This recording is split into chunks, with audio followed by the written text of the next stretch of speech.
welcome to the Thanksgiving edition of We'll See You in Hell, the podcast brought to you by the FANGORIA Podcast Network. For more information about the network, including other programs, how to follow this show and other shows, and find past episodes of any show, of course, including We'll See You in Hell, please visit fangoria.com. And here we are. I am on one side of your head, and my man, Pat Walsh. Hey, yeah. On the other. We're still getting a few complaints about why the audio is split. We just do it so if you want to watch these movies with us, you can send that right up the middle, and it'll feel like you're sitting in between me and Pat on the couch in a nice sandwich. Every young lady and gentleman's dream. Yeah. Our podcast today finds us in Los Angeles about 11:30 in the morning. T-minus about 12 hours from T-Gives. Yes. Thanksgiving Day. Yeah. And we have whiskey in our coffee. I'm not embarrassed to admit that to anybody. No, I put a splash in there. We're doing The Prophecy today. Not really a Thanksgiving-themed movie. We did Thinner last. We probably should have done this and then Thinner today, but whatever. Well, you know, oddly enough, until I was doing the introduction with you for Thinner, I didn't put together that I could be making a Thanksgiving joke. I just used my sweet improv head, and I said Thinner, even though you get fatter on Thanksgiving. But it's not like we planned it. That's very true. That was right off the cuff. So let's not beat ourselves up too much. I'm not beating anything. Prophecy, I can't tie it to Thanksgiving in any way. I'm just thinking there's a religious element. Okay, pretty good. There's not very religious stuff to do with Thanksgiving, is there? Also, it stars Christopher Walken, and you'll be walking to the bathroom after you eat that big meal. Yeah. Perfect. Stars Christopher Walken, who looks like he hasn't eaten ever. Mm-hmm. Looks like he's never eaten solid food in his life. Yeah. Cue it up now. Get to your Netflix. Find the Prophecy. We're going for the first one now, not any of the sequels. The original Prophecy. Cue that up as we talk here for the next minute or so. And then we'll get going. Pat, what are you most thankful for this year? Oh, you and this podcast, Joe. It gives me a place to go, you know. Otherwise, I'd just be wandering the streets, masturbating into bushes. You know, life was bleak for me until we got this podcast going. If there was any... For 2 hours a week, I'm off the streets. If there just was any thread of sincerity in that, it would have meant something. I mean, the sarcasm, and I'm thankful for you. That was almost hurtful, almost. I am thankful for you and this podcast. I am too. But, you know, what am I going to do? Like, your family, you know. Well, I didn't say do that. You know. I'm thankful for a lot of things, to be honest. Yeah? That big dick of yours? The big old dong. Yeah. You know, I got good things going. Yeah. Yeah. You're gainfully employed, as they say. Rich, others would say. You know, got a beautiful house, beautiful lady. The world's my oyster. Uh-huh. And I'll take a baker's dozen. What? I agree. Look, I'm thankful too, you know. Yeah. All's going well. I seem to have had a roof over my head for telling what I consider to be almost substandard jokes for the last 12 years. You and America. Yeah, I mean, we're doing all right. You know, there's a lot of people out there who don't have it so lucky. That's something important to remember. Yeah. You know? And there's other people out there that look lucky that are unhappy, and those are the unluckiest folks of all. Right. You know what I mean? Let's start the movie, Joe. Now you're hitting way too close to home. Prophecy. You should be paused on the first frame so we can count off together and hit play. 1, 2, 3, play. Here comes that old Miramax logo. That old Miramax opening logo. I rented this movie as a kid when it first came out. Yep. Based solely on the scene in the trailer where Christopher Walken goes, I kill your firstborn child, or whatever. He says something like that. Oh, he's a Southern black woman? I was thinking we'd be dueling impressions during this, but now I realize I'm going to win. The impression Walken off. impression. We both did very well last episode doing impressions of Sam. I almost said Sam Waterson.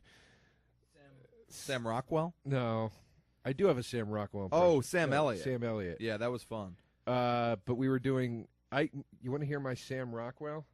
Yeah, I've heard it, and you've done it on the podcast, but do it again. I have? Yeah. It's not very good. It's all right. It's This is, not very good. by the way, I went to film school. They're using an orange filter on this scene. A light orange filter. Well, what's wrong with that? Nothing, Joe. I'm pretending that I'm telling people something they don't know. Oh, okay. Because the screen is pure orange. Oh, I forgot Eric Stoltz was in this. Stoltz, the original Marty McFly. I forgot he was in this. Yeah, I saw this too. My dad rented it, probably thinking it was a religious movie, and then discovering it was a horror movie. And as I did with every movie I saw when I was a kid, I had to sneak it after he went to bed, which was like 3 a.m. So I would set my alarm for 3, take a movie downstairs, and watch it with my ear pressed to the television. And that's how I watched this, looking for nudity, and I pretty vividly remember there not being any nudity. No, but you do have your Virginia Madsen in here. And Never been attracted to her. I realize she is an attractive woman, but not my... for my money, nobody hotter. Okay. Back in her prime. I mean, she's still a beautiful woman, but I'm talking if you're talking prime virgids. Adam Goldberg is in this also? Is that the guy from Saving Private Ryan? Yeah, Dazed and Confused. He's in this? Apparently. It's got to be. He's got really one trick, and he's been playing it for 30 years. Like Where's- Rappaport. Where's he been? But I'm always happy to see him. Michael Rappaport. He's around. He's on the Jim Gaffigan Show, which I think is a pretty funny little sitcom. Amanda Plummer's in this. I didn't. God, Plummer. Viggo Mortensen is in this? Viggo Mortz. Jesus. Who does he play? The devil? Or does Stoltz play the devil? Well, Stoltz just had glowing orange eyes, so... They were black. They were black eyes. Oh. But not from Well, no, orange filter. not from being abused. Like his eyes literally were black. I actually am wondering if after I made that joke, this might just be the movie, or maybe your TV needs to reset its colors. Because now everything looks orange, unless that was a choice. Maybe they're like, it's coming out on Halloween. No, because the menu screen for the Apple TV looks fine. That's true, Joe. Sorry. I think that we're in some sort of a flashback sequence here. Of course, once again, we've got the subtitles on. Haven't followed a fucking lick of it yet. No. Why do we put these subtitles on? It's good to look down, or sometimes you get a funny subtitle. Like when somebody yells fuck and it says fuck with an exclamation point. That's always kind of funny. That's kind of funny. Casey Jones. But I'm glancing down now. I'm seeing sons apostles. I'm seeing worthy priests. These words don't I wouldn't help. be able to read this fast if I wasn't doing a podcast. There's too many words. This is the guy that played Casey Jones in TMNT? He was, yeah, Casey Jones. He still shows up in things. He's a solid little actor.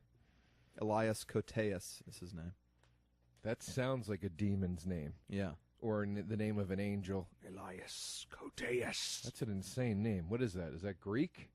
What is that, Greek? I don't. It's all Greek to me, Joe. Hey. What does that expression mean? It's all Greek to me? Yeah. It means, like, you know, like it's like you're speaking a language I don't understand. Like I don't understand it, yeah. I don't know why they picked on the Greeks for that. No. I feel like you could do it with any language that you don't speak. It's all Japanese to me. Yeah. It's all Spanish to me. That makes more sense. Doesn't have the same ring to it, though. Greek's probably the most similar to English. This movie, I'm looking up the movie online right now. It's got only a 43% on Rotten Tomatoes. I think, I honestly think standards were a little higher then because movies that came out were good, and no movies that come out now are good. So, Viggo Mortensen does play the devil. Okay. Gabriel Stoltz is just a demon. Well, no, Stoltz is Simon, who's clearly an angel because he had black eyes. Right. Adam Goldberg's character is named Jerry. I'm assuming he's not a supernatural being in this film. Who do you play in this new horror movie about the devil? Jerry. I'm playing Jerry. He's a car salesman with quite an evil streak. Yeah. Hey, they all have one, am I right? You ever tried to buy a used car? Folks, the people are demons. I was with a lady friend recently, and we drove by. Ooh. We drove by a meditation center, and she said, "Have you ever gone to that meditation center?" And I said, "It's a center that you can go to get centered." Oh. And she said, "I knew you were going to say that," and the disgust dripping off of her saying, Warranted. "I knew you were going to say that." I mean, she was just disgusted by the joke. And you thought, why don't I tell more people the joke? I thought you would like it because it's a dumb joke. Oh, fuck you. I don't mean that as an insult. I just mean like I feel like that'd be your kind of joke. No, it's all right. Uh, I thought your joke was going to be, does it look like I've been to a meditation center? Because you were probably seconds ago screaming at a car or something. I was just going to say as I scream at a car. Yeah. Here's some other stuff under the director's belt. Koteas has the same haircut as my aunt. Yeah, that is true. This, by the way, this movie is almost a complete copy of the Constantine story. Yeah. From wow. If you're watching this, go ahead, pause, rewind back. That was the worst actor in film history, that guy that just came in. Why? He goes, "Hey, you're not supposed to be out here." And then Koteas holds up a cigarette and he goes, "Sorry." No, a badge. Badge. He goes, "Sorry." I Terrible missed it. performance. We can't rewind. It's the people We running can. the podcast. You we can. can't rewind. That's something I've learned from working on a TV show is you're like, okay, like a character has one line and they'll go like, "Miss, where's my salad?" And you're like, well, we don't need to audition people for that part, obviously. Anyone can do it. And you get an actor in and they'll be like, "Miss," like they don't know how to say the words. It's like they've never been a human being before. Well, they're no small parts, just small actors. That's true. Now, Simon.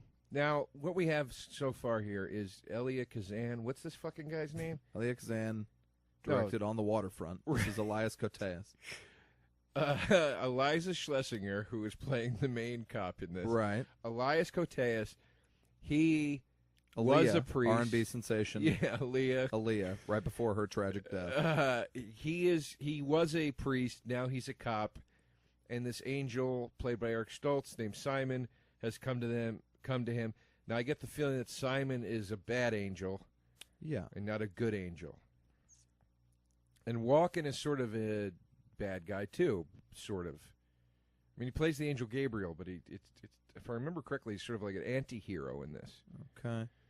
Because the premise is that God started to care more about the humans than the angels, so the angels started to go, fuck the humans. Have you seen the other prophecies? I tried watching 2 once. Okay. Couldn't get through it. Walken's stuck in there, though, for a good 3-4 of them. Yeah. It really seems like he'll be in almost any movie, and he's such a great actor.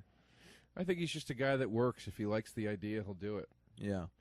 Other credits under our director's belt, Gregory Wyden. He wrote Backdraft. Yeah, he did. He was also the engine lieutenant in that movie.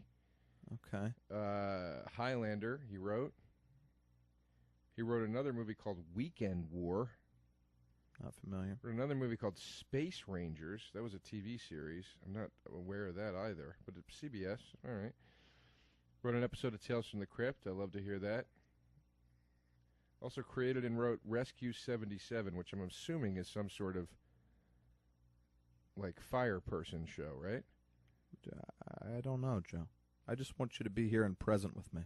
I just like giving the people little facts. Yes, it was a show about firefighters on the WB. Well, he was a firefighter. How did you know that? Because I did my research prior to the film. Yeah. Seconds prior to the film. I was in the bathroom, as I they heard. say, dropping a deuce. Yeah. More like a trace. Sounded more like an ocho to me. Now another angel has just landed who looks evil. Yeah. Subtitles are saying ominous music continues. Yeah. That's how long the ominous music subtitle's been up there. A horror movie, there's probably going to be ominous music throughout. I don't know that we need this. What are your thoughts on the Stoltz man? I have always enjoyed Stoltz. He reminds me a little bit of your friend Jim, who's coming in today. Yeah, they have a similar If quality. I may. Whoa! Jim doesn't have long flowing red hair. Nor would he be able to do a fly battle like this. So Stoltz, have you seen the footage of Stoltz as Marty McFly? Yeah, I liked it. Yeah, I mean, it wasn't Michael J, but what is, you know? I wonder how he feels about like that being like, especially because Back to the Future winds up in the news every 2 weeks because they went to some date in the movie, and it's like, oh, now it's that date. That's happened 10 times in my life. Right. They went to a lot of dates, folks. Right. It's not that exciting. They're time travelers, and it's Right. fake. It's a fake movie. Anyway,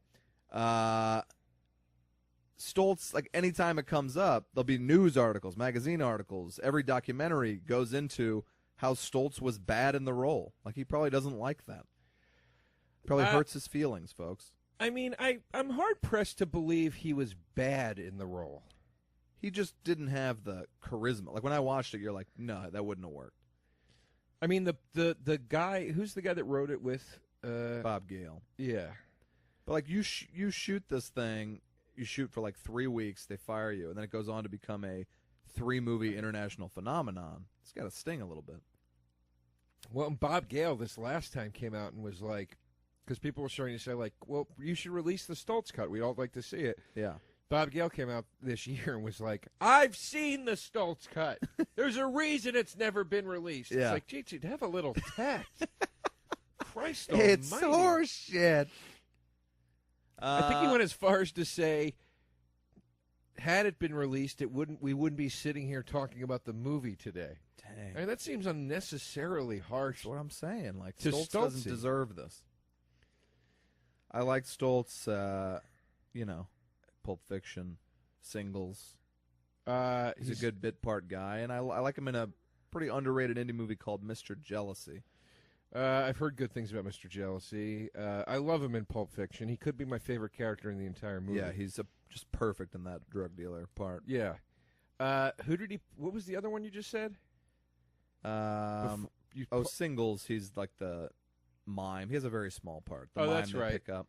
That's right. And he's like a real dick. Yeah. He's great in that He's part. funny in that, yeah. He's a great character actor. Where's he been? But maybe not a lead. Maybe What's not Stoltz he been up to? You still see Stoltz. I think he directs TV now, if I'm not mistaken. I think he did like a bunch of CSI type shows, but that could be wrong. Not a bad gig? No, that's big money. Not a bad gig? Your boy Fred Savage went into television directing for a while. He did. It's so smart. He's like, you actors waste days and days standing around doing nothing. And he was like, hey, instead of whining about craft service, maybe I'll learn how to direct. And he's got a second career. Yeah. Smart. Very smart. Then he shows that beautiful face in the, I almost called it the Terminator. It's Yeah. not called the Terminator. Yeah. Whatever that lawyer show is, it's Terminator very funny. Grind Assist. The Grinder, yeah. Yeah, Very I like funny. The Grinder quite a bit, and I think Fred steals the show, and he's a great-looking man to this day. Older than me, looks significantly Great-looking younger. man. Love seeing the Mrs. Charlie Day in that show too. Mary Elizabeth Ellis. I think we've talked about The Grinder. I think we talked about it so long ago that you had seen an advance of it on a plane. Yes, and I expressed I'd almost call it love for Mrs. Charlie Day. Yeah. Find her to be just a blast of sunshine. Okay. Take it easy. It's not love. It's, I don't know her. I've never even met Married. Yeah. Ominous music continuing. her. You No, jumped I off of love that. Mary You Elizabeth. jumped off of that quick. Was it that weird? I was just being It funny. wasn't weird at all. I used to hang out with her. She's great. She's delightful. They're all good people. She seems like a girl you could sidle up to in a bar, just throw him back for a while with. Probably. Seems like fun. I don't know now. People get married and have kids, and then they don't throw drinks back in bars anymore. Yeah, I call that turning on the pussy switch. I think most people turn on that switch, or else their lives quickly become a shambles. Not JoJo. Well, I'm you're not hanging in married there. with kids. How can you, the Virginia Madison first appearance in the film, how can you not find this woman attractive? What's the matter with you? She certainly is pretty. She's not my type. That's all I can say. Ugh. Either is this girl. Talk about a girl that looks like you could throw him back. Madsen? Mads looks like you Yeah. could. I mean, you know what my dream drinking situation would be? Virginia Madsen, Michael Madsen. I'm right in the middle. Are they bro and sis? Yeah. Oh, okay. I did, which actually came out today, the Gilmore Guys podcast, and it was a Pulp Fiction or a Tarantino themed episode, and I dressed up like anyone would do who has no wardrobe. I dressed up like Michael Madsen in Reservoir Dogs because it's just a black You suit. have to dress up as a character? It was a live show at UCB, and they were like, we're all dressing up as Tarantino characters. So my buddy Demi was Django. My other buddy was the Asian schoolgirl from Kill Bill. Why would you not go in the Stoltz costume? I had a black robe. That's not going to work. Go buy a blue bathrobe. Takes 3 minutes. And then I thought, well, maybe I'll be Tarantino. He also had a bathrobe, but it was like a checkerboard robe. It looked good. I had a cup from a fast food place. I had a knife. I had a pocket full of ears that I cut out from magazines. It was a cute little costume. All right, fair enough. People enjoyed it. Fair enough. And I did my Madsen impression, which sounds exactly like Christopher Walken, to tie it back to this movie. Go ahead. Are you going to bark all day, little doggy, Ugh. or are you going to bite? I'm getting douche chills. That's such a bad impression. Are you going to bark all day, little doggy, Here's Madsen. Ready? or are you going to bite? I'll do it. I've never done it before, but I'll do it better. Ready? Mm-hmm. You gonna bark all day, little doggy? You So gonna bite? it's your voice. There's no difference. Look at my between- face, though. Were you looking at my face? Were you giving me that No, respect? I mean you were doing a Christopher Walken. Yeah, pretty much. But everyone applauded. Here's my favorite impression to do from Reservoir Dogs. Ready? Yeah. He says, "Daddy's coming down. And he's fucking pissed." Chris Penn, I just rewatched that, is so funny in that movie. He's tremendous.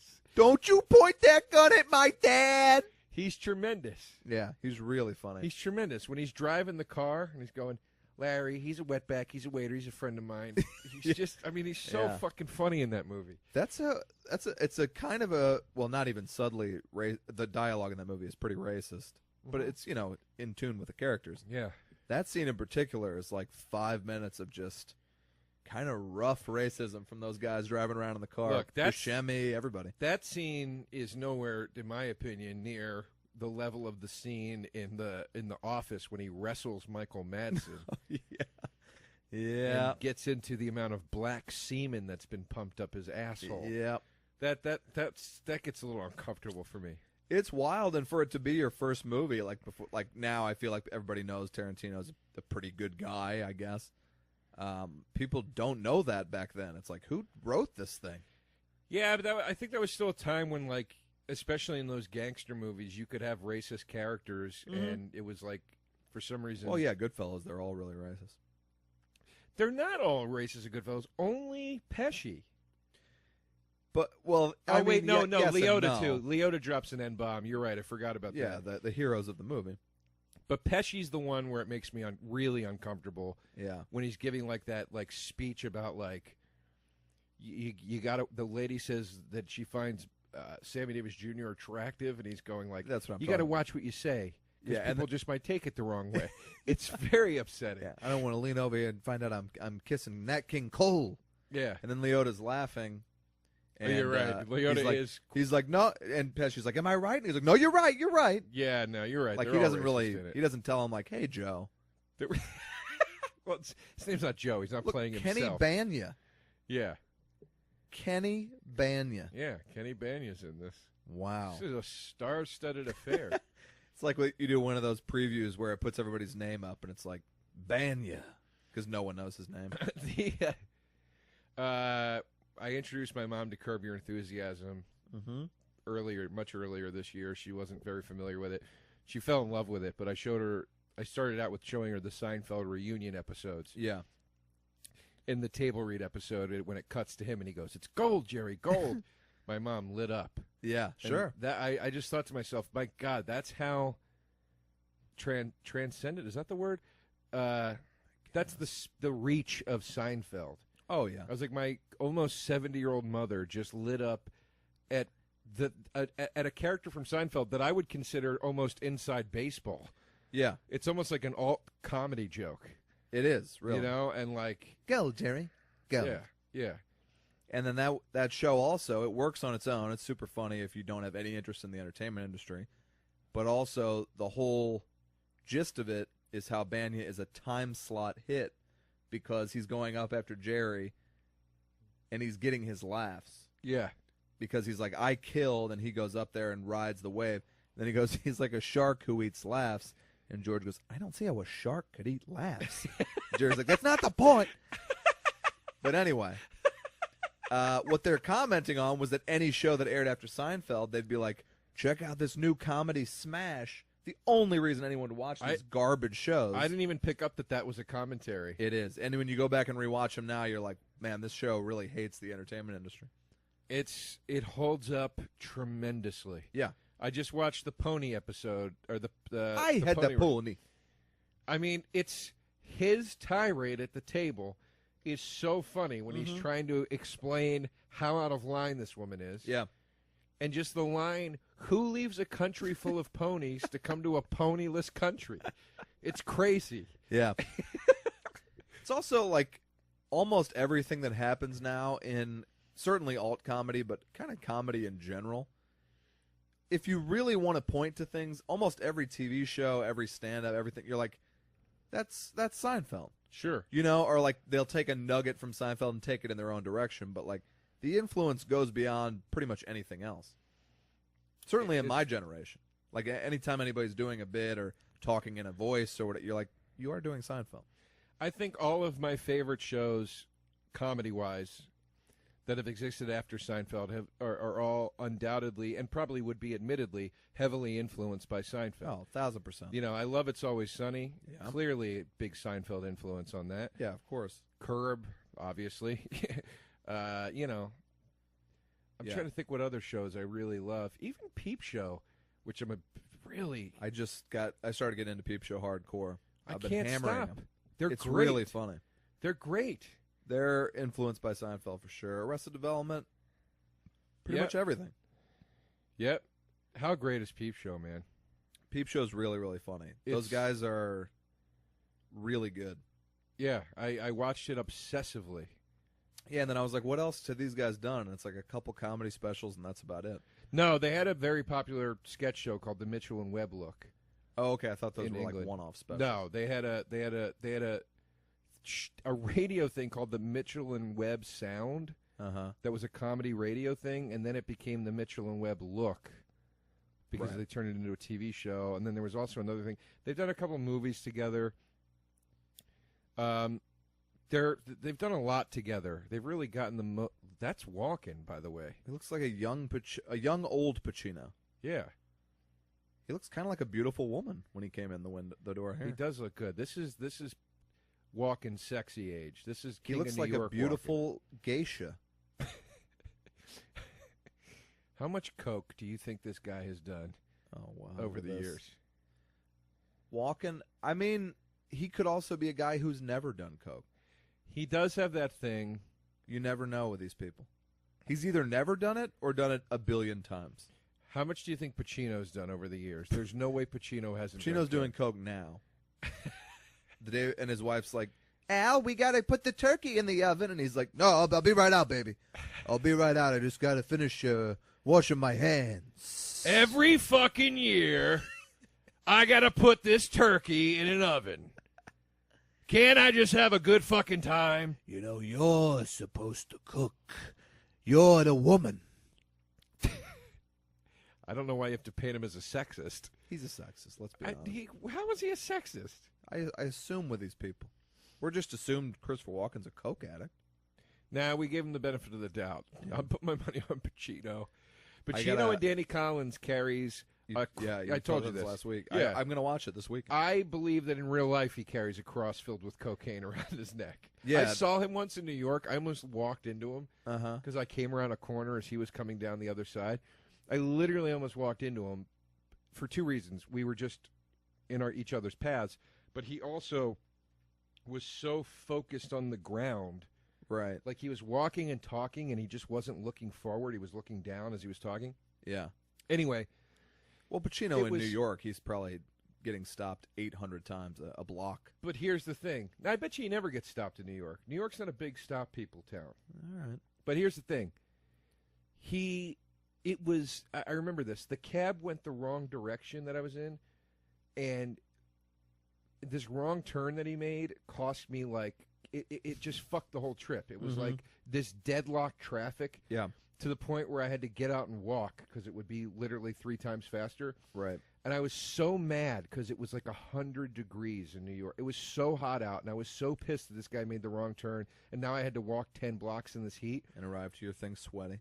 I walk around the corner, almost run directly into Pacino, who's wearing not just long pants and a like dress shirt, button-down dress shirt, a wool sport coat.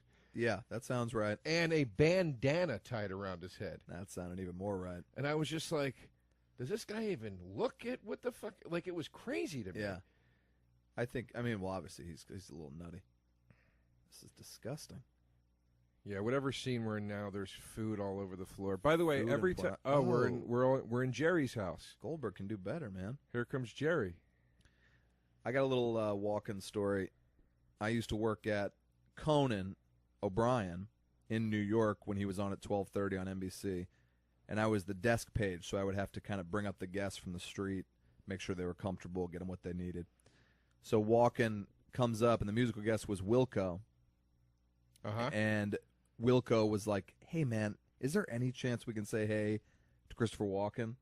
Sometimes, like, even the actors would be, like, I want to meet so-and-so. Right. I was like, yeah. I said, I think real quick, and I'm like, but what we got to do in these situations is just gauge really quick if he's into it or not, because, I can't be responsible if. And they're like, yeah, no, we got it. Right. So it's Walken and his wife, and he comes out of his dressing room in a complete tuxedo. Right. And his wife, Georgianne Walken, who's a huge casting director, casts Sopranos and all kinds of shit. She's trying to tie his bow tie in the hallway, and the Wilco guys come up, and he goes, hey, excuse my impression. You guys the band? Right. And they go, yeah. He goes, I didn't get a chance to hear you. Are you a good band? They go, yeah, well, we like to think we're pretty good. He goes, that's important. Confidence is very important. And, like, it was a dream for everyone involved. It was like, it couldn't have been. So then she was like, Chris, we got to go. And he's like, where are we going again? He's in a tuxedo. She goes, Chris, I told you we're going to this, whatever, charity thing. And he goes, see, fellas, when you get married, you got to do what your wife tells you to do. You don't get a say. You don't get a say. She puts a bow tie on me. Now I got to go to an event. I got no say. And they're like, yeah, we know that we're married or whatever. And then he goes, let me ask you one question before I head out, fellas. Which one of you here is the drummer? And the drummer raises his hand. And he goes, now I have often heard it said that the drummer in a band gets the girls. And they just stare at him, and he goes, I'm asking you, is this true? They go, the drummer laughs, and he's like, that's not really been my experience, Christopher. And they all kind of laugh. And he doesn't smile. The band is laughing, and he stares at the drummer with his hand out, pointed at him. And he goes, no, it is true. I've always heard that the drummer gets the girls. And he goes, that's probably true of a lot of bands. He's like, maybe Ringo got a lot of girls, but, it hasn't been my case. And he goes, no, it is.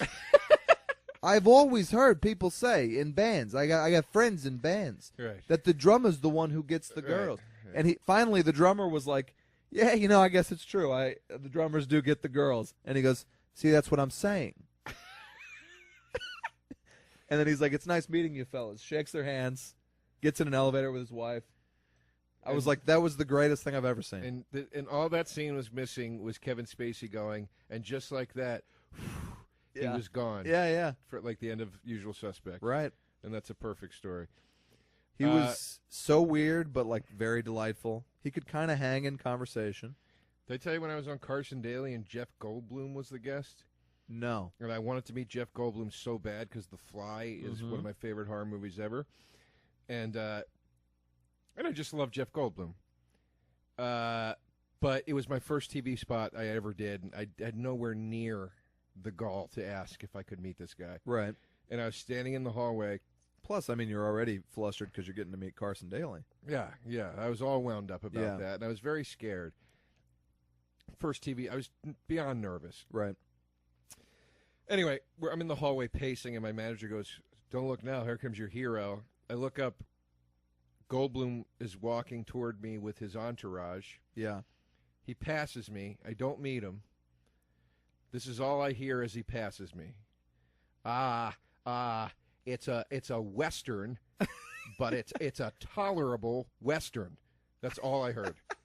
And I was like, that was better than meeting Jeff Goldblum. What's he talking about? I I guess he was no in fucking idea. he what was in talking- Silverado. I guess he could have been talking about a movie he wasn't in. I think he was just talking. He was obviously talking about a movie of some kind. Yeah, it was the best. end of the world. Yeah. Do you ever see him on Conan when he Oh, sure. when Letterman will bring his wife out?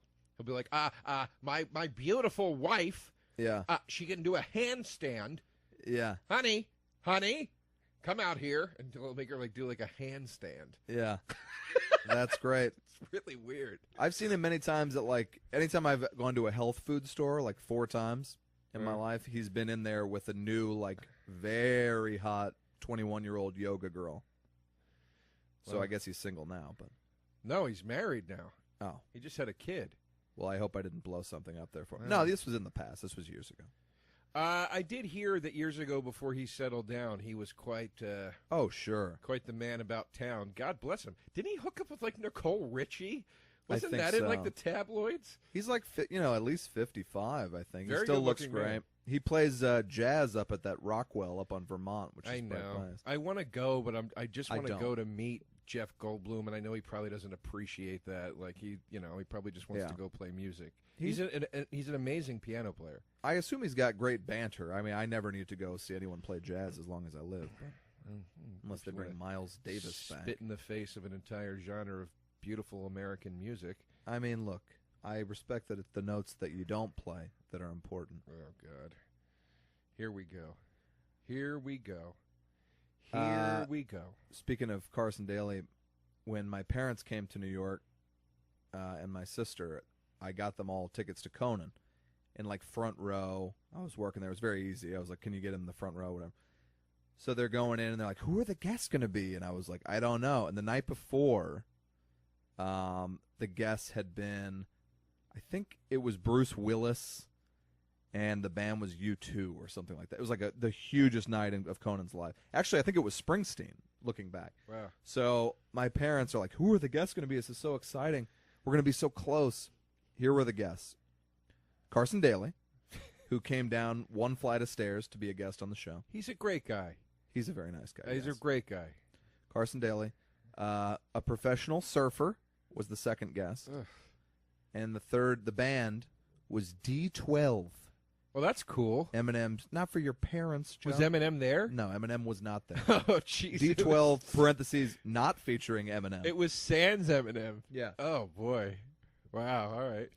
Not that my parents would have been like, ooh, Eminem. I'm actually jealous that your parents got to see Proof before he died, and I never got to see Proof. I'm a big D12 fan. I am not, and I know I love rap, but I don't know anything about Proof, to be honest with you. He's the guy that got killed that was in D12. He was like Eminem's Oh, best right, friend. right, okay.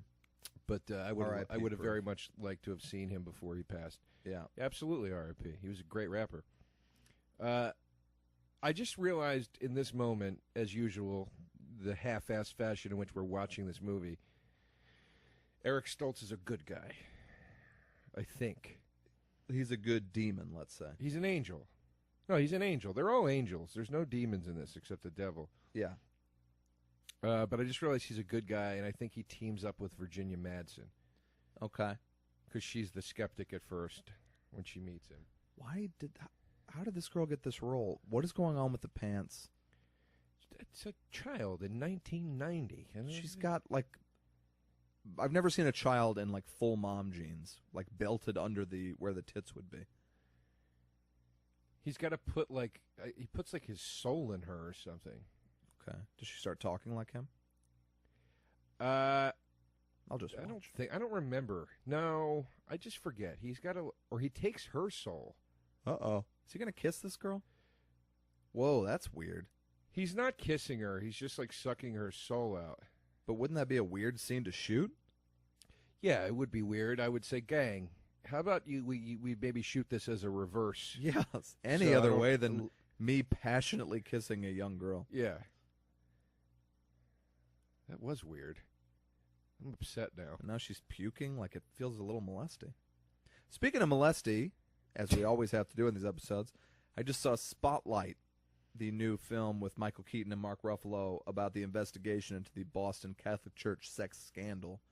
Now, Fantastic movie. How's my boy Keaton in it? Keaton has never been anything but amazing.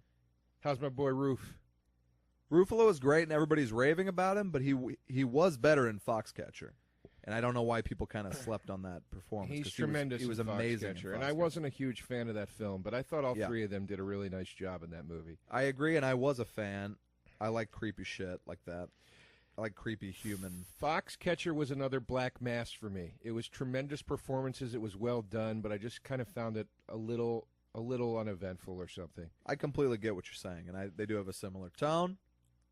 They both have that icy blue like filter over them the whole time. Yeah, exactly. That just makes you feel fucking hopeless. Yeah, exactly. So, all right, I got to go see that. I was excited to see there was a new Keaton movie out. And they're going to send Spotlight as a screener. It'll probably be up for Best Picture. It's a great, great movie. Now, who plays? Do any people that we know play priests or? They don't. Famous It's not clergy? like that, really. There's a side priest here and there that they talk to, but it's really mostly about the journalism aspect. I love the one with.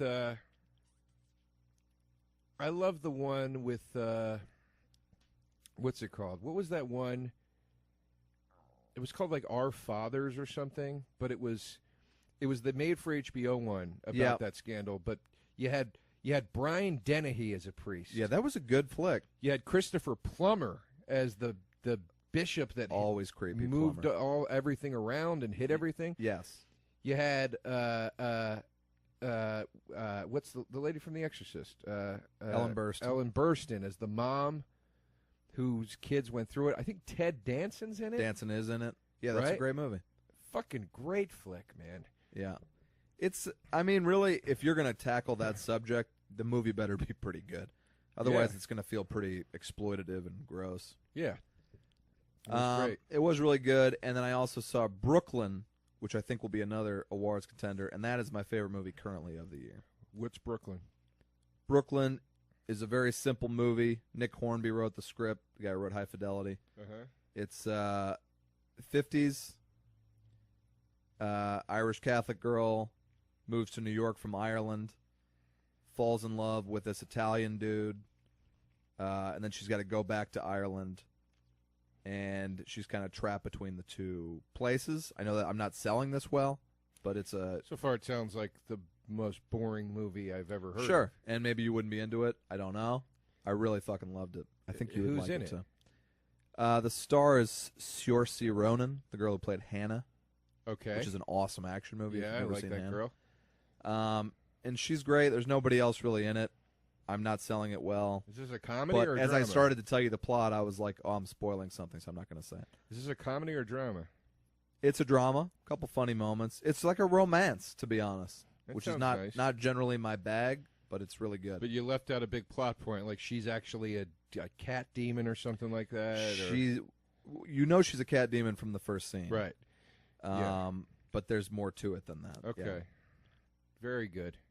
And I thought the tagline should have said a young Irish immigrant cat demon, but they left it out. I guess they didn't want to. Right. Or at least, Because, horror doesn't do well at the Oscars. at least young Irish immigrant, parentheses, cat demon, end parentheses. Do it Yeah. like that. Yeah. You don't see enough parentheses in taglines, No, you don't. you know? No, you don't. I think our podcast description has a parentheses or two. There's one, you and I kind of wrote the podcast description in a rush, and we wrote it together. There's one wording in it that I hate, and I want to change it if we can, but I think it's too late. What is it? I don't know. I'd have to look at it. I get really weird about You know what the tagline? language shit. You know what the tagline for that Green Inferno Eli Roth movie should have been? No, tell me. Welcome to the pain forest. That's what it should have been.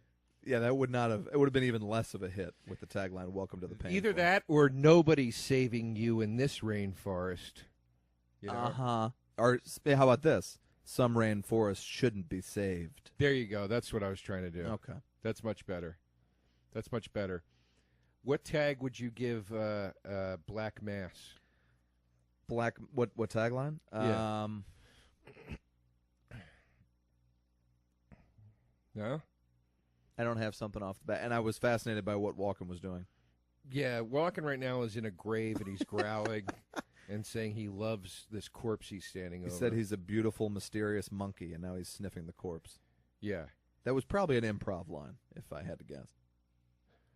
Hey, I want to do something here about a monkey, if I could. This is the guy. They're in the grave of the guy. Stoltz already took this guy's soul. Okay. You can take a soul. I guess. Walken is out of control. By the way, I love that the angels are sent down dressed as Reservoir Dogs. Well, that's because this came out like right around that time, you know? Yeah. That's why Plummer's in it. That's why Stoltz is in it. Miramax is like, let's get anything to do with Pulp Fiction. He looks exactly like Travolta in Pulp Fiction from the back. He's got the same hair and This everything. was a good time for these art house flicks, man. There are a lot of really cool movies came out at this time. My favorite that I so infrequently hear anybody talk about was Things to Do in Denver When You're Dead, which I liked it. I really liked that movie. It's a good movie. And it was clearly an attempt at making a Tarantino-esque thing. But I love Andy Garcia. Yeah. He never disappoints me. I love Treat Williams. I love that he plays a guy that eats shit in the movie. Literally. Yeah. And Walken is in that movie. Yes, he is. Walken is also in Pulp Fiction, which people forget. is in that movie, and he accuses Andy Garcia's character of being gay because he does like charity stuff. Uh-huh. And Andy Garcia says, "I'm sorry, how does that make me homosexual?" And Christopher Walken's line is, "It's always what happens. One day you're saving the rainforest, next day you're chucking cock." He's Irish in it? No, it's just my shitty Walken impression. Oh, my God. That was just a straight-up Walken? I wasn't trying that hard. I just remember he says chugging cock. I thought he had an accent or something. That was crazy, Joe. Sorry. Maybe he was chugging cock. He's obsessed with monkeys. Well, he calls humans talking monkeys. Oh, in this okay. movie. Got you. That's his problem. Is like he's trying to kill off the human race because he's like he's saying like he only talks about monkeys when I'm looking at these lines of dialogue. Yeah. Walken was saying the angels were second to God, right? Mm-hmm. And they did all God's work and everything, and then the humans took God's place. Okay. You know? Yeah. And Walken is like, fuck this. I was the main angel. I was Gabriel. I impregnated Mary, for Christ's sakes. Oh, shit. You know. But I guess that doesn't mean he boned Mary. No, it was Immaculate Conception. But right. Well, I'm sorry. He didn't impregnate me. He was the angel that came to Mary and said, you're with child. Okay. He gave her the bad news. Okay. You're preggo and you're out of wedlock. Yeah. Good luck not getting stoned in this town. You do the Hunger Games shit? You fuck with that? No. I have now seen 3. The 4th one just came out, and I'm like, I was so bored, so amazingly bored by the other 3, and now I'm going to go see the 4th because I have to finish this. Well, apparently I couldn't care less how it ends. I don't remember the other ones. The ending, you won't believe your eyes or something. It's one of those things. I'll believe my eyes. The only reason I like the last one is because it's Seymour Hoffman's last stand. How was Seam in it? He's great, and Julianne Moore is solid in it. But it's just like, man, it's boring. All that young adult shit is so boring to me, except Harry Potter. Oh, wait. I know what just happened. Sorry, I just realized something happening in the movie. Stoltz wasn't taking that girl's soul. He was hiding the soul of that general in her. Gotcha. So Gabriel can't find it. Okay. So that's a very important soul for some reason. And look at this. Goldberg plays his right-hand man. He also was doing a Walken impression with Walken, which is ballsy. Hey, man. I don't say this with any disrespect. I'm a tremendous fan of the actor. But I saw Pacino and Bobby Cannavale in Glengarry Glen Ross in New York. And Bobby Cannavale was playing Roma. Uh-huh. And he was almost doing a Pacino as Roma impression to Pacino. Sure, it was. It was very strange. When was this? Because I saw it with Alan Alda. It was the second. It was the revival after that revival. Oh, okay. I didn't know. I saw it twice. I saw it once with Pete Holmes. Yeah. And then my friend bought me tickets for Christmas, and I was like, I already saw this, but I'll gladly see it again. Was Pacino playing Shelley the Machine Levine? Yeah, everybody was great in it. Good in that? He was great. He was fucking great. John C. McGinley played Moss. Like I don't think I'd want to see anyone other than Lemon play that part, even more than Pacino as Roma. Lemon, to me, is as good as you're going to get. And Alda did an okay job, but you're not touching what Lemon did with it. It was hard for me to see anybody in any of the other roles outside of that movie. Sure. Because I was introduced to it from the movie, and that movie to me is the most perfect cast. It's 100% flawless casting to me. Yeah. Which is hard to say about movies. So, it's hard for me to see anybody in any role, but like it was good because it was a very different approach. They really played up the comedy in it, right?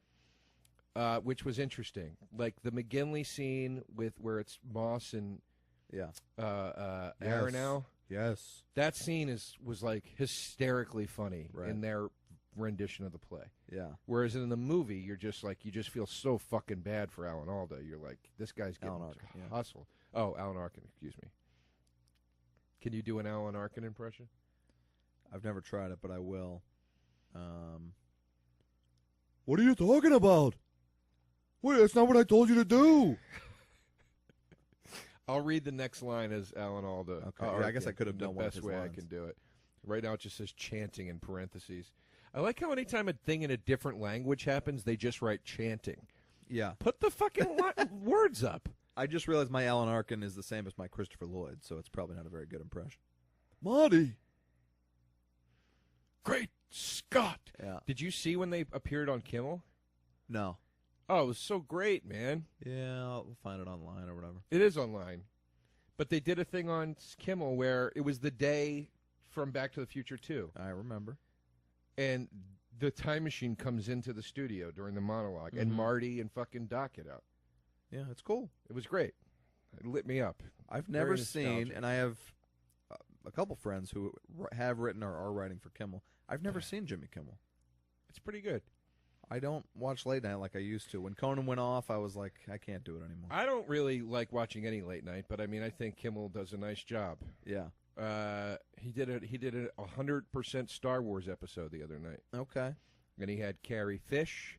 Sure. He had Harry Ford. Sure. Do you already have your Star Wars tickets? Of course I do. Yeah. Seeing it first screening on the East Coast opening night. Thursday. See, I'm really hoping, and it is a strong possibility, that there's going to be advanced Oscar screenings, and we might get in a little earlier. I don't think there is, because I just read a thing about the premiere. Yeah. And they said people are having trouble getting into the premiere. Right. Like they're like, it's like so closed off to just people that were like involved with the movie. Like nobody can bring family. There's people like, Andy Dick is like, I'm Andy Dick, like at the gate. Yeah. Like that might work sometimes, Andy, but what's it called? It shattered the pre-sale box office record. okay. It's made $50 million in pre-sales already. Sure it would. I can't wait. I bet my friend Keith Robinson $500 it would outgross the Avengers 2. It will. It absolutely will. And he swore to me there was no way in hell it was going to happen. There's actually a 100% chance it will happen. Yeah, it's the easiest $500. Can I bet him too? He's regretting it now. He's been calling me and being like, "God damn it! I'm a fucking idiot." The other night, I went and saw Uncabaret, which is like a storytelling show. My boss did it, and Eddie Pepitone, who makes me like scream laugh. I think he's like one of the funniest people alive. He did our show the other night, and he told a joke that's so funny I keep saying it out loud to myself. What was it? Maybe I heard it. He goes, "My grandmother, sadly, just died. She was murdered by two men I owed money to. They needed a name." No, he didn't do that. Like, he is the funniest man alive to me. I mean, he's up there. I'm like helpless laughing when he does his shit, when he's screaming about anything. But he did this bit. I'll come back around because Andy Dick did the show too, which is my point. But Pepitone did this thing where this will only be funny to people in Los Angeles, but he was talking about how he uses Waze here. And he'd be like, "This app, I fire up Waze the other day. I'm stuck on the 405. I've been sitting there for 3 hours in traffic, not moving. I get on Waze. Help me out, Waze, I say." And Waze says, "Buy a gun and shoot your way up to the Getty Museum." Like, the audience was, like, breaking glasses. They were laughing. And then his other deal was this guy came up ahead of time and did a beautiful song with no jokes about his sister being a multiple schizophrenic. Right.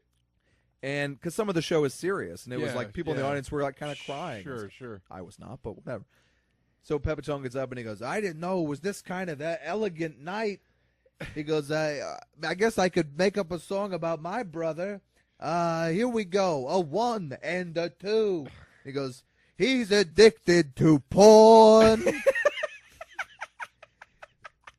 "He eats terrible foods and weighs 400 pounds. Heavy foods and jacking off is all he does. He's 56 years old."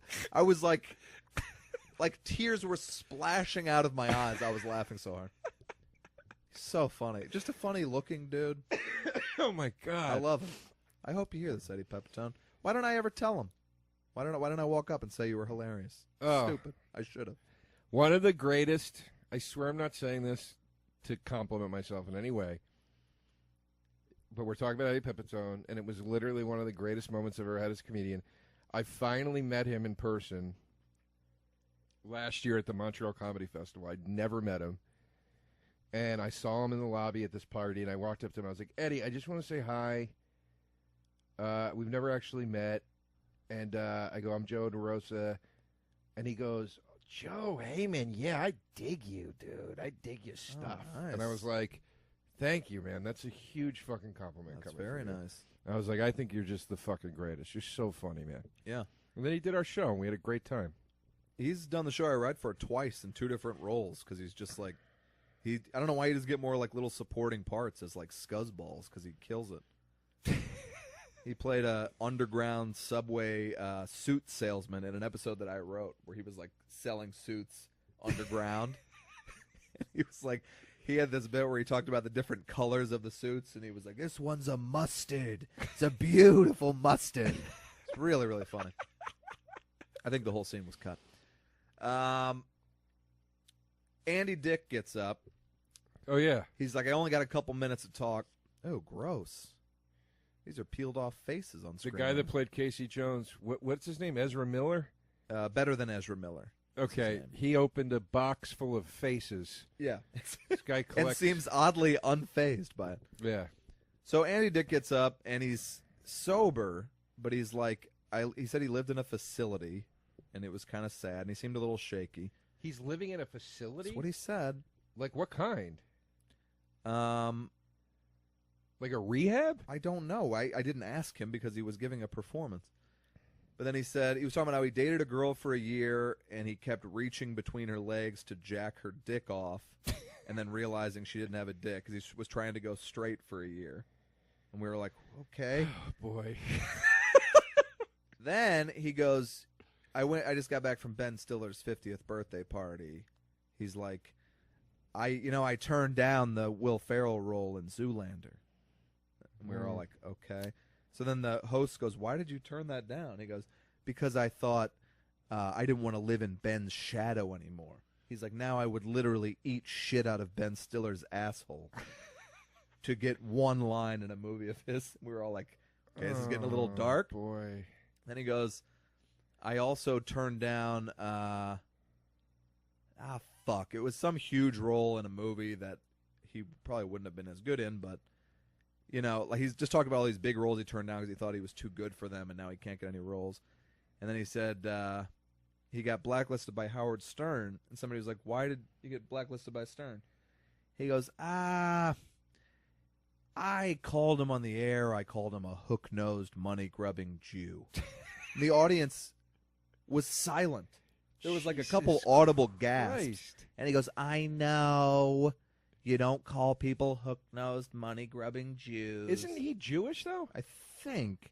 I also find it hard to believe that Stern would ban him for that. I feel like Stern is like a... Well, Andy Dick is clearly the type of person who thinks everyone hates him. You could tell, right, even from 5 minutes. He's like, he hates me. He won't talk to me.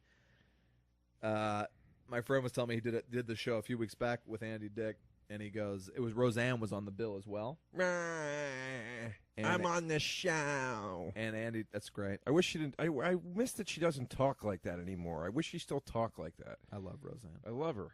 Good. No, Andy Dick's like, boy, this is a big night. He's like, for people in the 90s. He's like, remember the 90s, Roseanne, when you and me were on top? And Roseanne was like, we? And the crowd laughed for like 25 minutes. She goes, we, Andy? I do love Andy Dick on news radio, I'll say that. I love him in everything I've ever seen him And his in. sketch show was hilarious on MTV. I'm upset that he's fallen on such hard times. I know he seemed okay. he's a self-destructive guy, but yeah, for sure. You know, but he also did the show I work for, and he was sober, but he was like 3 hours late. And we're like, come on, man. Yeah. We had Lindsay Lohan on the show. Same deal. It's like, you can't just show up 3-4 hours late. And then act like you're a victim. Patty, what are you dishing the dirt over here? I mean, you're like Perez Hilton right now. Yeah, this is like your Us Weekly rant last week about Matt Damon's divorce rumors swirling. Good Lord. Feeding a kid a mint now? There's a lot of action with children's There's a mouths lot in this film. Which I'm not loving. Also on the bill, Julia Sweeney. Oh, okay. Who played It's Pat, the character that ruined my childhood. Why? My name is Pat. Oh. So I was like, things are going okay for me in school. I've also had a hard time, It's despite Pat. the beard telling if you're a man or a woman. Well, that's why I grew the beard. It doesn't help. Yeah, but they all stopped calling me Brenda Walsh, which they were calling me at this time, and then switched to calling me It's Pat. Is he a boy or a Brenda girl? Walsh from 90210? Yeah. And I would be like, I've never seen it, so I don't know what you're making fun of. Like, because it's a girl's name? That is rough stuff. Brenda Walsh, that's a tough one. And it's not just that they were calling you Brenda Walsh because it's a girl. It's almost like they were calling you like a saucy bitch. Yeah, exactly. Which that hurts. Well, I'm sure comedian Brendan Walsh had to deal with that in school as well. I haven't talked to him about it. But that's a great point. I never asked Brendan that. I like Brendan. He's a good guy. I love Brendan. One of the funniest guys I know. Yeah. Can't tell when he's speaking to me if it's real or serious ever. Plays more pranks than I've ever met. Yeah. I'm not a real prank guy. I'm also sarcastic all the time, but whenever anyone talks to me with sarcasm, I just believe it, which is an annoying quality of mine. He started tweeting me one day with a profile he made for a guy we both know who wasn't on Twitter. Mm-hmm. And he made a profile of this guy and tweets people as this guy. And he's a comedian, or he's just a friend of yours? He's a comedian, and I know him through comedy. Okay. We're friendly. I don't know him very well. Right. I'm playing the city where this guy lives. Brendan starts tweeting at me, meet me at the mall. Okay. Meet me at the mall. I go to the fucking mall. I'm texting the guy, like, where the hell are you? I'm here. He's like, no, that I didn't tweet you. That was Brendan Walsh tweeting you, pretending to be me. Now you're up at the mall all alone. Yeah. I mean, I didn't care. I was going to go to the mall either way. You buy a pair of slacks and you go home. But he would also send messages as this guy to people on Twitter, and he'd be like, hey, man, I had a really weird dream about you last night. Still shaken up. Please call me as soon as you can. Just odd messages. This girl's going to have black eyes when her head raises. There's no way. There's no way she's not going to have black eyes when she looks up. She's looking at the ground. I thought you meant he was going to punch her in the face. No, I already made that joke earlier. But if you want to steal my stuff. No. I didn't hear you say How did it not? Come on. Why do you have her look down at the ground? They're blackish. No, but she was speaking so creepily while staring at the ground for 3 minutes. Then she looks up and her eyes aren't black. I think they're blackish. They're ABC's breakout hit family sitcom Blackish. She should have looked up with black eyes and went, "Ah," like that. All right. So she's got this soul in her of, I guess the soul that Stoltz put in her is instructing them now how to defeat this threat of angels. It's a weird plot, man. It's hairy. It's a little hairy, but that Madsen, good Lord. This independent movie boom in the 90s, like there were as many independent movies, all of them good, pretty much all of them good, as there were blockbusters. Because of because of Tarantino. Yeah, it's a shame because all the indie companies now got bought up by the majors, and they still they'll do like their signature films with those smaller companies, but it's still a major. I saw a talk after Spotlight, a movie, and the cast is Michael Keaton, Mark Ruffalo, Rachel McAdams, Liev Schreiber, John Slattery. It goes on and on and on. And they said 3 different times the funding completely fell apart with that cast in place, and they couldn't get the movie made. Whose dick do you got to suck these days? It's ridiculous. Michael Keaton coming off a Best Actor win. Can't get the movie made. He didn't win Best Actor. For Birdman. No, he didn't win. The Who Oscar? won? Yeah. He didn't win. I'm almost positive he did. He absolutely didn't, because there was that clip of him putting his speech back in his pocket that was going around the internet. So who won?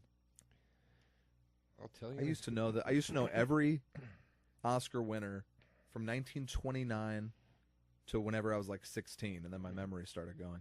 It's nothing to brag about. No, I was honestly, I'm ashamed saying it. I'm glad I don't Oscar remember it. Winners.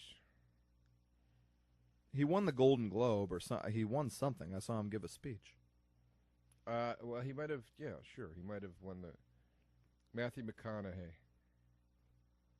For fucking Dallas Buyers Club? Yeah, it was a tremendous performance, man. All right.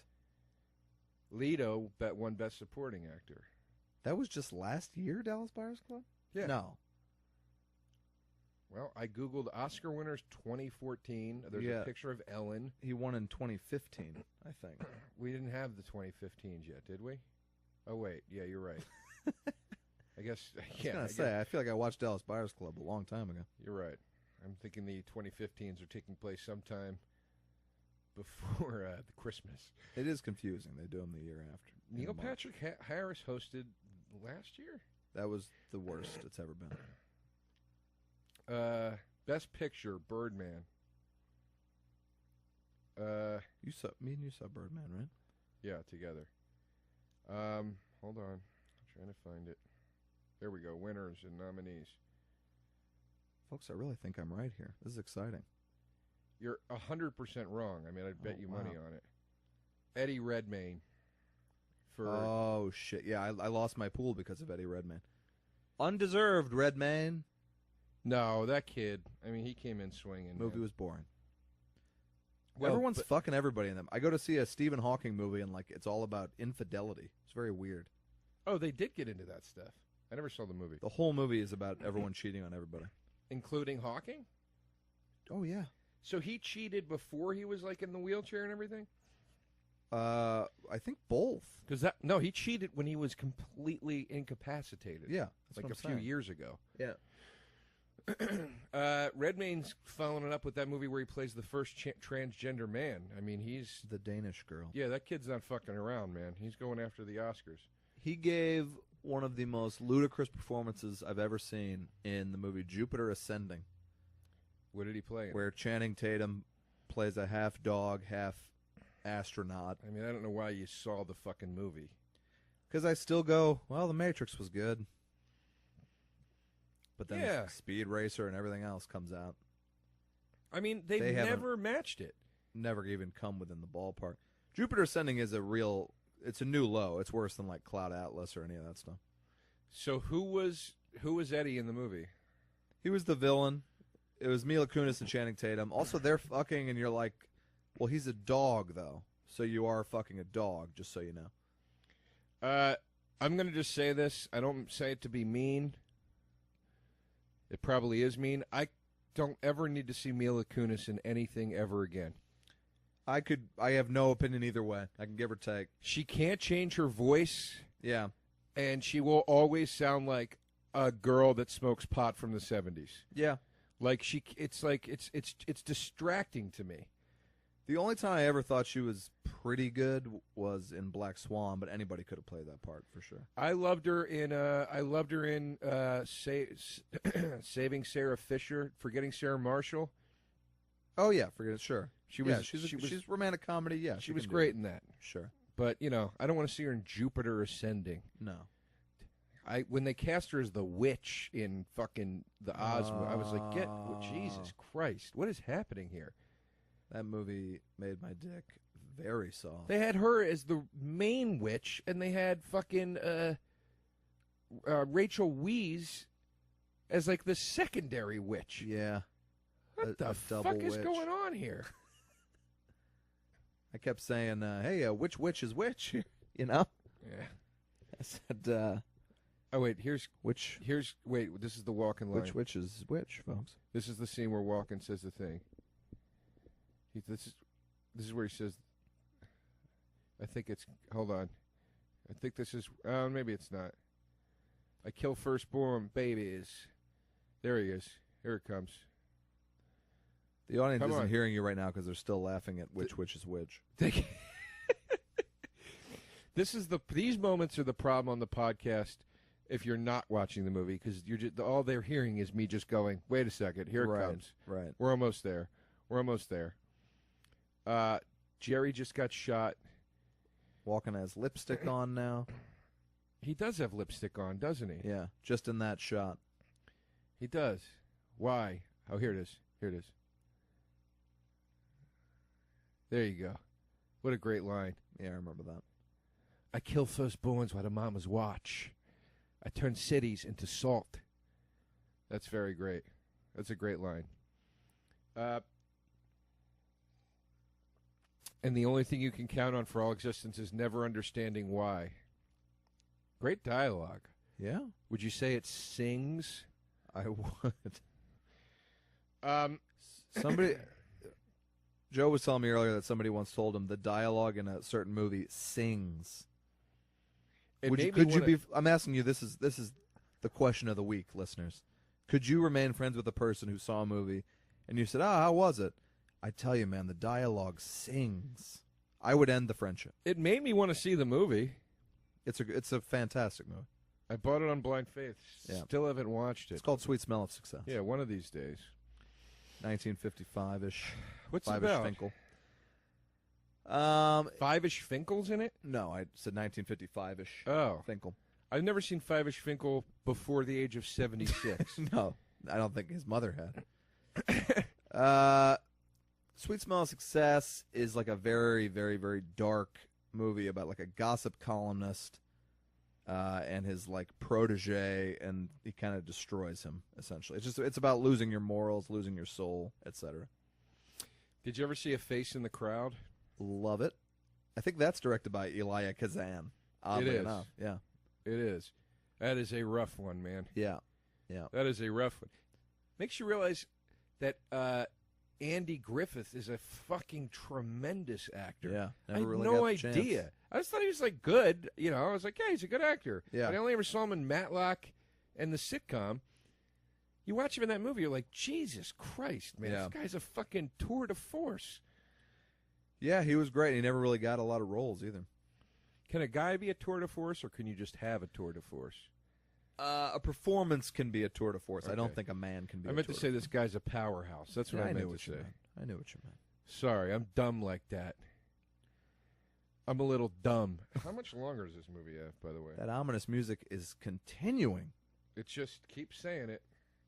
Where's our little Apple TV remote? The We're going to fucking wind up turning this off. hardest to find remote of all time. No, because I'll just hit the center button. And it paused. And it paused. Let's unpause it real quick. All right. We got, what's that, 109? This is 137. Got a half an hour. Another half an hour. Well, huh? there's credits. Folks, I hope you listening at home don't find this to be like an endurance test, as Joe clearly does. I'm getting nervous because I got to pick my friends up at the airport. That's all. It's fine. They'll be fine. I'm sure they're excited to see me. Have you asked them? My friend Jim coming in loves you tremendously. He can't wait to see it. All right. He great. was very excited to hear you were coming to Thanksgiving. Yeah. Hopefully you don't disappoint everybody this year by not drinking again. Ugh. I mean, I just don't even understand. You know, our whole thing, Joe, is when you don't drink, I never say a word to you. I'm like, oh, good choice. When I don't drink, you scream at me I don't ever scream while at you. drunk. That's not true. Yeah, I'll take a video next time I don't. and play it for you the next morning. Listen, we talked this out. You fucking pussy. Well, that's Drink a fucking shot. That's joke screaming. First of all, Okay. I'm not It has the abusing same you. volume. A joke scream is as loud as a scream. I don't think you could name a time where I told you I wasn't drinking. You take breaks. I take breaks. My point Yeah. is, it's a holiday. Let's celebrate. I'm going to be drinking. Good. Believe you me. Good. I'm actually kind of feeling like getting wine boozy tomorrow. You know what? I'm not against it.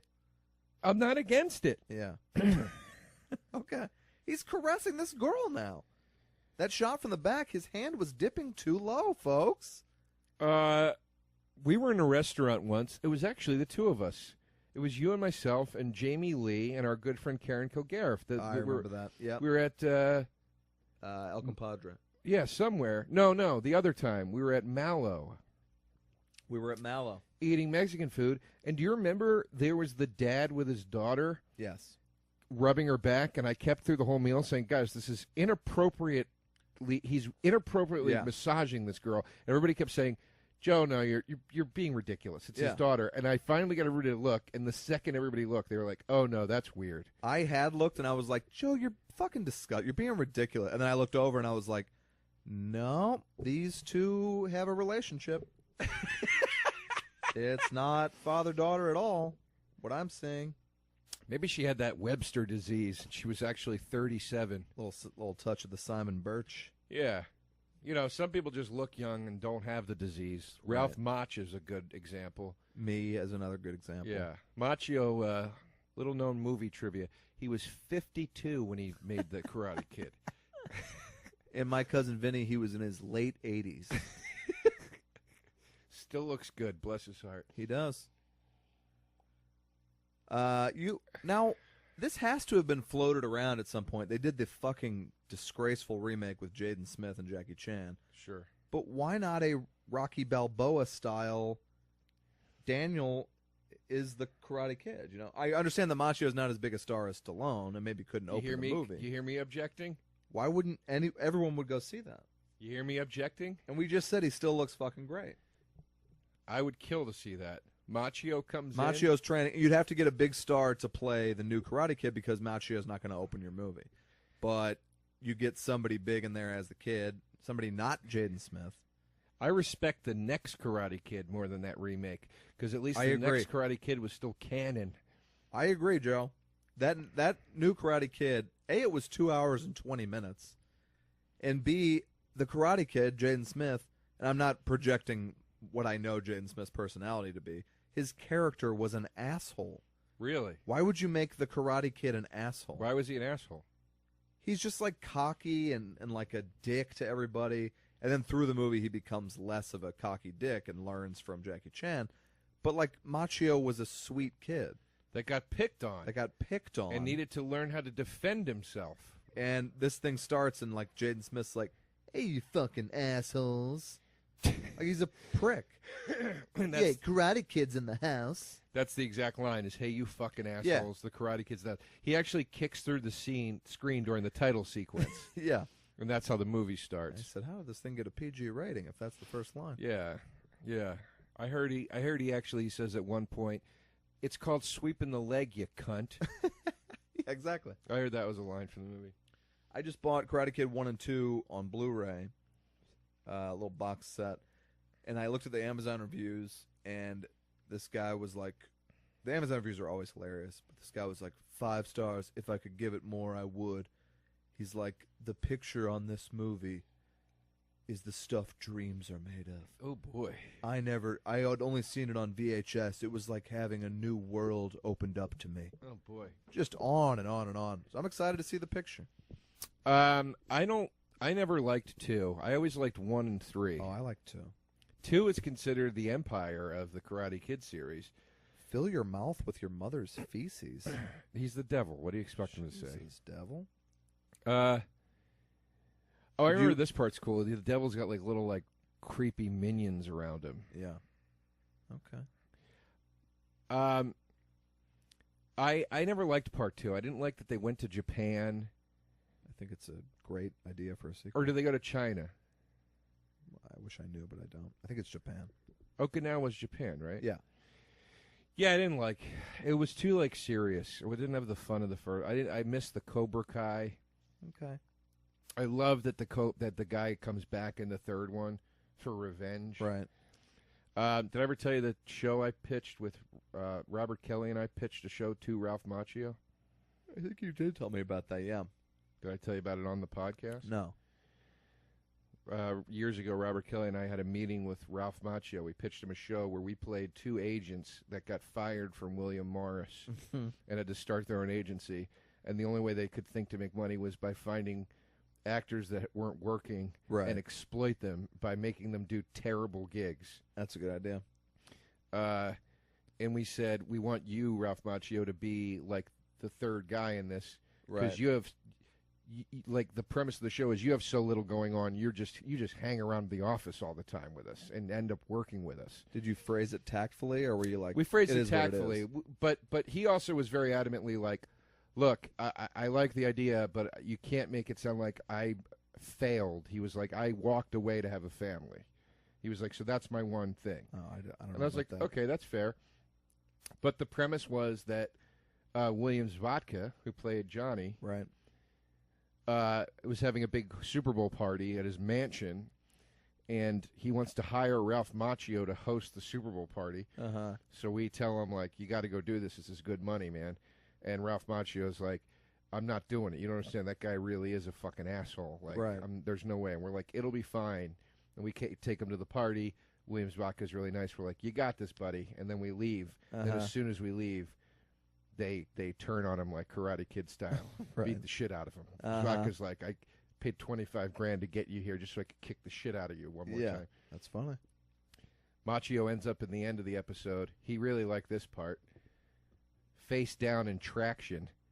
And I said, and we're going to shoot it like the end of The Outsiders when you die. Right. Except you're calling us cocksuckers. Uh-huh. And it's not sad, it's funny. And he was like, I love that idea. Yeah. He's like, as far as fighting Billy's Vodka, called him Billy's Vodka. Uh-huh. He goes, people have been trying to get us to fight again on screen for 30 years. There's a reason we haven't done it. And I was like, okay. I guess maybe they have tried to reboot it with them or something. He just didn't like retreading that, but he loved the Outsiders idea. Did you feel like Macchio really walked away to have a family? Yeah. Yeah, Okay. I did. He like lives in Long Island. He was still doing stuff when he stopped. Like Yeah. he was in My Cousin Vinny, and Right. there's like a very clear end to him doing movies. Yeah. It's not like he did a bunch of bad ones and faded away. It's like Right. it just stopped suddenly. Yeah. So I believed him. But now, what's weird is like Macchio, let's say, first Karate Kid, he probably made, let's say, max $250,000. Then each additional one, he might get $1 million or something. Like, how is that money hanging in now 30 years later? Well, dude, you're forgetting that he was like a huge box office draw for like 5 years. I guess so. He had that run where he did like Crossroads. Yeah, all right. He did. He got his money. He made his money. He does TV stuff. He works when he wants to work. Like he made that clear, and I'm sure he's sitting pretty. All right, fair enough. He also might have got to deal with the Karate Kid, where they're like, "Look, man, this is going to pay shit up front, but if it's a hit, you'll make it on the back end." And he might have made a lot of fucking money on the back end. They didn't know True. better about those deals back then. Yeah, that's why that was a better time to work. Yeah, that's why Lucas is so fucking rich. You know? Yeah. How did that guy have that foresight? How did he have the fucking foresight to be like, just give me the merchandising money on this movie? It's just having complete belief in yourself, I It's guess. so crazy that he knew to do that. He's Walken is now sitting in a diner with blood all over his shirt and With a mental patient. and a mental patient in a hospital gown played by Amanda Plummer. Amanda Plummer. related to Christopher Plummer. Daughter? I believe so. I believe so. And is Michael and Virginia Madsen bro and sis? Yep. Okay. Oh, we got the whole thing connecting here. Yeah. I love Christopher Plummer. He's a great actor. The Insider is a fantastic movie. What am I going to do? Beat him to death with this notebook? Yeah. I like that part a lot. Plummer fucking kills in The Insider. He kills it. He's also in Danny Collins. He plays his manager. He must be friends He's with Pacino. tremendous. Tremendous. It's the only time I've ever seen him play a character like this. He's like a prickly, like old bastard kind of. Okay. You know? Yeah. Like he's got a lot of lines. Like he keeps having to go to Jersey to deal with Pacino. Right. And he keeps going, for 2 reasons. Number 1, I'm your best friend. Number 2, do this so I can get the fuck out of New Jersey. Like I've never seen him play that kind of guy. Yeah. Very Did you funny. see Beginners? No, I heard it was very good. It's so good. I own it. I'll loan it to you if you want. It's actually on Netflix Instant. I was supposed to audition for that movie. What part? The Ewan McGregor role? I doubt it was the McGregor role. The but, dog? There's a cute dog in it. Yeah, no, I don't know. I wasn't able to do the audition though because I had a commitment. I couldn't make it. But It's weird because I can't think of any role that you would have or could have played. Maybe it was cut. it's a numbers game where you go in and fucking, you know. Yeah. I also auditioned to play the role that Zach Galifianakis got on Bored to Death. Okay. So you're like, did I really have a shot at this? I auditioned for another thing once that David Cross got. I was like, well, of course you hired David Cross. Yeah. Why would you even bring me in here? This is Speaking ridiculous. of David Cross, I just saw a preview for the new Chipmunk movie. Is he in it? I'm sure he is. It was just a little teaser. I have not seen any of the Chipmunk movies, but it was Alvin and the Chipmunks. The second one was called The Squeakquel, Yep. which is a good title. Let's be honest. The third one, they dropped the ball so hard. It is called Alvin and the Chipmunks Yep. Road Chip. Yeah. And I looked at it for like 2 minutes until I was like, oh, like road trip? That's Road a Chip. terrible title. Took me 10 minutes to remember that they're chipmunks and not squirrels. And I was like, wait, why is it chip? Yeah, well, it is called Alvin and then the I was like, Chipmunks. wait, are Chippendale in this? No, that's different. The Rescue Rangers? Yeah, I couldn't wrap my fucking head around it, man. It's kind of amazing that Alvin and the Chipmunks, for whatever reason, makes $500 million. I guess kids always love that sped-up record player sound. But the Chippendale people aren't like, hey, let's reboot Chippendale. Or maybe they are. Maybe Well, right now in some... Speaking of reboots, Yeah. your favorite co-host, Pat, Joe? just got an audition to read for Launchpad McQuack in the DuckTales reboot. Movie? No, TV show. Oh, wow. That's big. That would be some juicy cash. That's To big. get my hands on that. Animated, or are you wearing like a bill and... Everything's animated except me. And I actually like, play I'll a... get you ducks. I play a human. No, Launchpad's their friend. He's like the dumb guy that flies the Oh, biplane. yeah, the big, It's like, like, oh, geez, brawny. guys. Yeah. One of the notes in the you know, they give you notes on like, this is how we want the character to be. Uh-huh. Said, we're not looking for put on cartoony voices here. Make it real. Wow. Get back to the real Launchpad McQuack.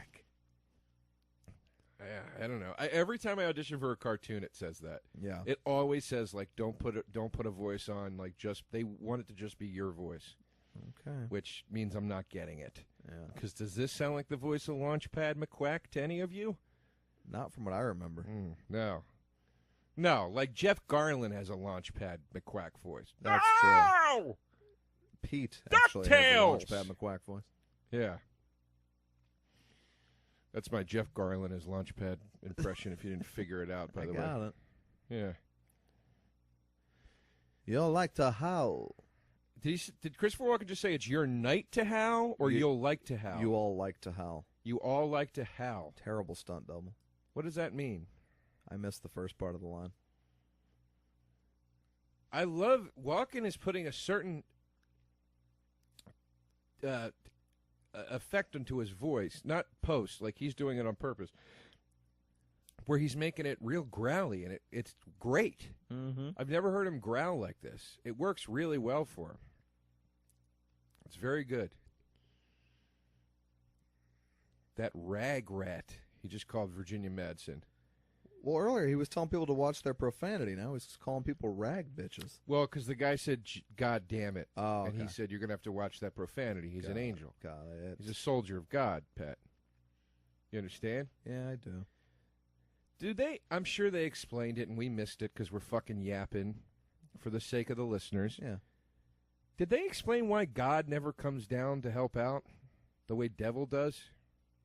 I don't think so. He keeps going on with this monkey thing. I almost said this monkey business. Maybe the sequel is God's Revenge or something. But God's a good guy. Yeah, I know, Joe. This is exactly the plot to Constantine. Joe just told me God's a good guy. Well, thanks, God's Joe. Revenge doesn't make sense. There would be no revenge with God. Well, maybe the sequel is God turning the other cheek for 90 minutes.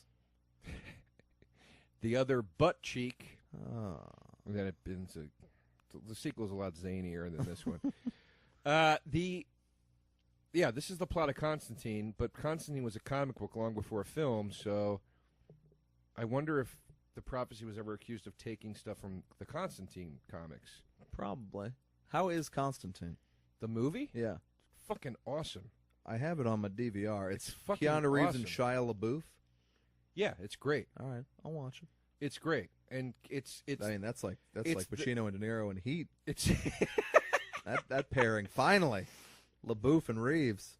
My Heat pairing would be Justin Long and LaBeouf together in something. Wow. Met Long the other night. It's hard not to have a man crush on that guy. I've met Long. He's a nice guy. Very nice guy. Eerily nice. What was I just going to say? Oh, Constantine. It's the turn.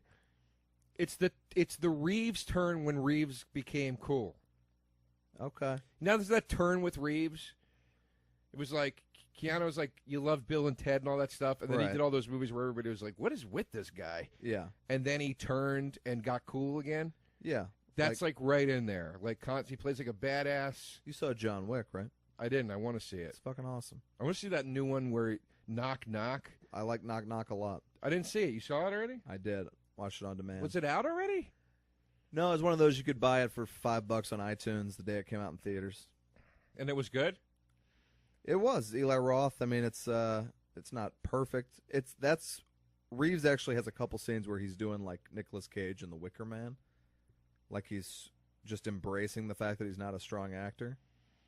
And it's funny, but it's very ballsy because he risks becoming a joke. But John Wick's got him now. The guy from Big Bang Theory does the best Nicolas Cage impression I've ever seen. Which one? The kid that plays the kid that looks kind of like Ben Stiller on the Big Bang Theory. He also does an amazing Ben Stiller impression. You talking about Johnny Galecki? No, not him. Simon Helberg? Ooh, that was good makeup. Good effect. Was that the little girl? She spewed out this fucking soul finally. Oh, wow, that is not a good special effect. That's not bad. This thing is going to kill Walken.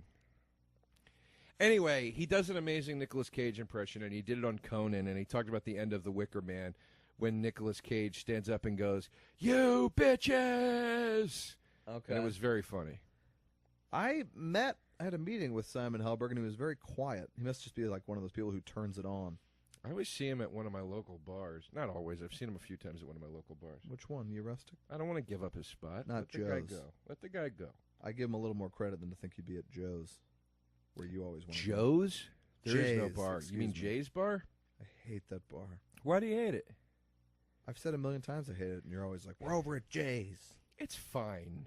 There's nothing splashy about it. It's not divey. It's just a bar, and you go in and you fucking Wish you were somewhere else. you have a nice time.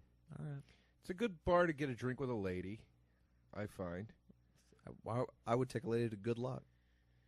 Good Luck is fun, but it can be a little depressing because it's dark in there. All And- bars are dark. What? It's very dark in there. All right. It also doesn't open until it's not open at happy hour.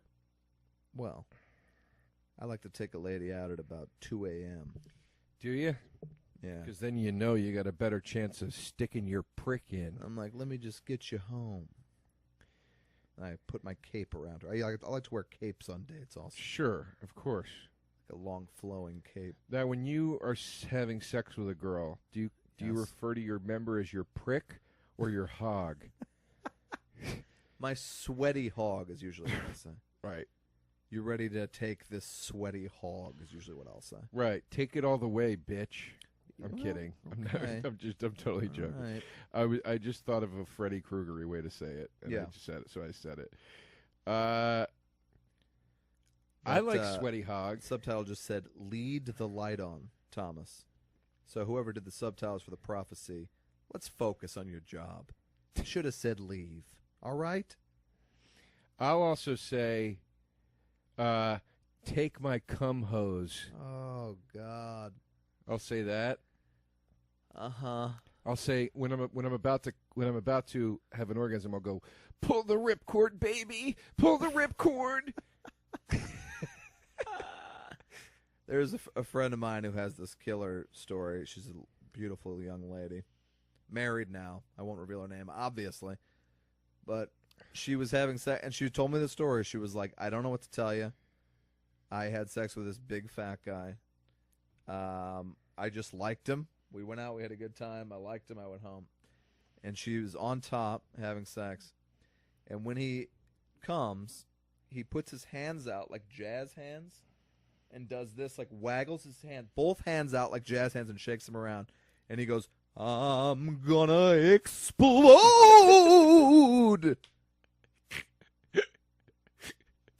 I was so blown away. She was like, I've never been less turned on in my entire life. But I love that story. You just hear the creaking sounds of a vagina drying. Sounds I like a just love Doritos bag. That guy, then after he's done, has got to be like, so sorry about all that. So, eggs? Yeah. I'll show myself out. I had sex with a girl once years ago, and while we were having You'll do sex, it again. You'll do hopefully, it again, Joe. we'll see. While we were having sex, she went, Joe is fucking me. What? Hilarious. She was narrating it? It was so hard not to laugh. It was so hard not to laugh. That's somehow worse. Quite flattering too, folks. We just hit the credits. I'm sorry to leave you with the image of someone yelling, Joe is fucking me. These people are going to have to take a shower. The subtitle during the credits, by the way, is upbeat music, parentheses. This is upbeat. Folks, this is the show, and this was The Prophecy. Thanks for listening to We'll See You in Hell, a presentation of the Fangoria Podcast Network, produced by Thomas DeFeo, executive produced by Ken Hanley of Fangoria Entertainment. For press opportunities, advertising inquiries, and information about We'll See You in Hell, contact Ken. He's at ken@fangoria.com. If you're in the New York area, I'm headlining Gotham Comedy Club December 18th and 19th. 5 shows over the course of 2 nights. Please come out to see that. And happy Thanksgiving. Follow me on Twitter, Joe DeRosa Comedy. Patty, you want to plug? I am at the Patrick Walsh, Twitter, Vine, Instagram, etc. And, that's all I got. I want you to have a good Thanksgiving. I'm doing fine. I don't need you to come out and see my shit. Happy Thanksgiving to you. Keep tweeting us. Give us 5 stars. Give us those great reviews on iTunes. We really appreciate it. Thanks, folks. Take care.